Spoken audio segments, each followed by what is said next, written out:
Hey, this is Grady.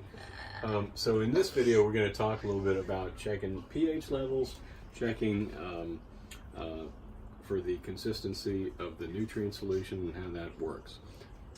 Disclaimer, I'm by no means an expert on this subject.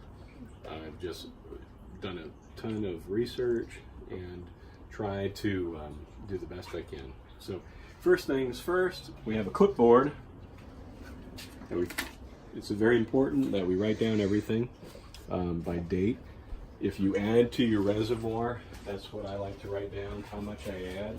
And if it's 10 gallons one day, that's what I write. That kind of keeps track of how much you have in your reservoir. It's a learning process because when you initially fill up your reservoir, if it's a 40, 50, 60 gallon reservoir, that's fine. And then you turn the pump on and that reservoir is quickly down because, as you can see, all these Dutch buckets have maybe a gallon in each.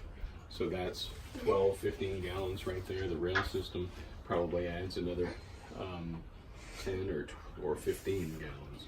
So that 40, 50 gallon reservoir quickly becomes about 70 or 80. All right, so we're going to really quickly test all our levels. If you don't have it continually pumping, then you want to turn on your pump. And it's important to kind of go through a few. We're going to really quickly check our levels, our pH level, our parts per million, and also the electrical conductivity, EC. Okay. That's kind of like ppm. So we'll talk about that later. So if you don't already have your pump going, you need to start it. I installed this little auxiliary line right here for just this purpose, as well as I wanted to pump it out. So you want to kind of get a few of these out of here, so you can, a few cups out of here, so you have a really good idea of what we're looking at. You've dumped out a couple of those or recirculated it, and you have the solution you're going to test. First thing I'm going to do is use my pH tester.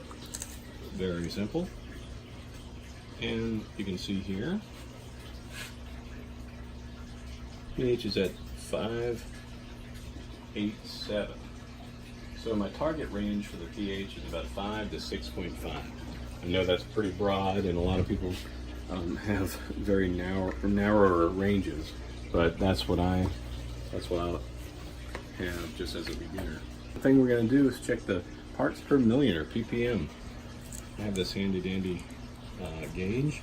It checks ppm, and at the same, you can switch the settings. It checks EC. So this is 860 parts per million. So the ppm about 860, 870. That's a little bit low. I'm looking for a target range of 900 to 1150 about. So I'll probably adjust that tomorrow. Check the EC real quick, electrical conductivity, and that is going to be at 1.75.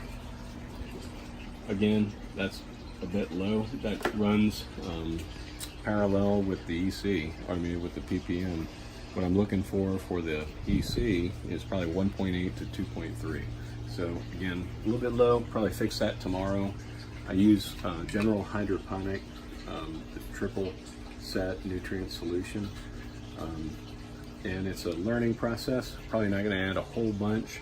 My formula that I wrote down for that is, it's about 2 teaspoons per gallon that I want to add of that. So probably add about 10 gallons of water tomorrow to that. So you do the math.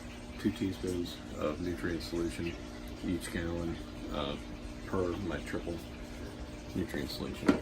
Sorry about the holes in my shirt. This is my hydroponic gardening shirt and my Good Luck Saint shirt. Going to the Super Bowl this year. So hope you guys enjoyed that video, and take care. Bye.